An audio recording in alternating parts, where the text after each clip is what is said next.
making Bel Paese cheese according to cheesemaking.com. I have a water bath. Want to use science to get these two to be the same temperature at hopefully 102 degrees. So this is step one. I used Oakhurst whole milk, added 1/2 tablespoon of calcium chloride already to the cold milk. Now I'm just waiting for it to come up to temperature. See you in a bit. Checking in 90 minutes later. It's at almost 100 degrees. I've learned that, or just figured that I needed to add more water to provide more surface area to get this thing to heat up quicker. So hopefully in the next 10 minutes I can go ahead and add the culture. Okay, I think my milk is very close to 102. This thermometer and that thermometer are reading, when I stuck that in the milk, it was saying almost 103 degrees. I don't know who's more accurate. So now I'm gonna call it. I'm gonna add the culture, which is 1/64th teaspoon of geotrichum, 16th teaspoon of MA011, a 32nd teaspoon of MM100. Now it says 1/16th of TA061, which is thermophilic culture. I forgot to order that. So I'm just gonna use some C201 thermophilic culture. And then what I'm gonna do is I'm gonna shake this over the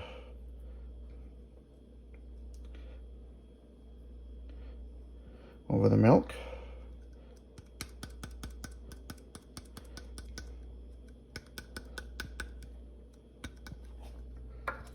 And I'm going to give it 2 minutes to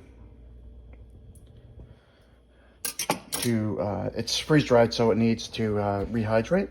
So I'll give it exactly 2 minutes.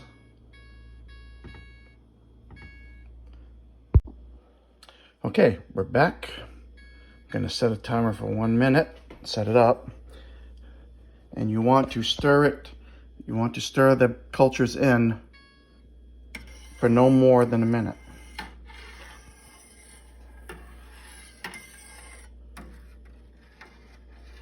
And be gentle.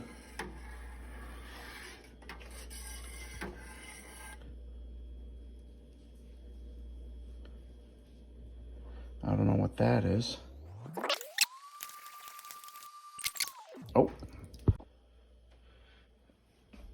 I covered it loosely with aluminum foil, and now we are going to set a timer for 60 minutes.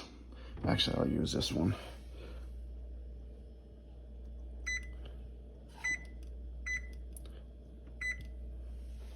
And I will see you in 60 minutes. All right, so the 60 minutes is up. I've jacked up the heat to get the water up, because we have to get this up to 108 degrees in 10 minutes. So I'm setting a timer.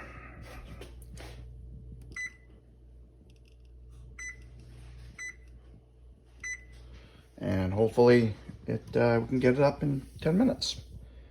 See you in a bit. Okay, it came up to temperature in about 6 minutes. Still should be okay. So now I will pour 1/2 teaspoon of rennet in there. And then stir for exactly 1 minute. And then I'm going to let it set for 20 minutes. I took it out of the double boiler too, because I didn't want it to get too hot. So I will see you in about 20 minutes. I had to add about another 10 minutes, checking every 5 minutes or so for a clean break. We finally got it. That's kind of what you're looking for right there. So now what I'm going to do is I'm going to cut the curds about 3/8 inches this way, and then I'm going to do it this way, and then I'm going to do it diagonally. And then I'm going to wait about 4 minutes for the curds to cook a little bit, and I will see you in probably about 5 minutes. Okay, the cut curds had 5 minutes to kind of relax a little bit, so I'm going to stir for 25 minutes up to 30 minutes, top to bottom, slowly, the curds to cook them. I also have to make sure that I keep the temperature at 108 degrees. So there's that. So I will see you in probably 25 or 30 minutes. Okay, so now that I've stirred for 25 minutes, and I let the whey or the curds settle under the weight of the whey. Now I'm going to pour it carefully into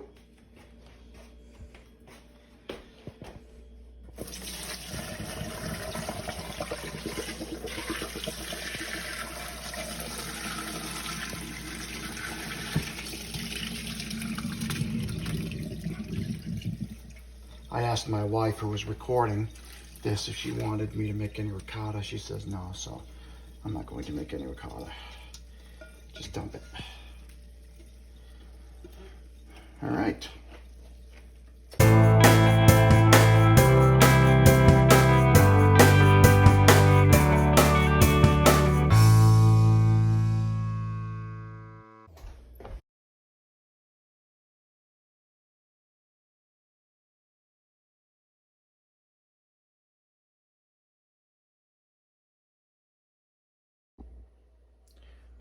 Well, good evening. It's almost 10:30.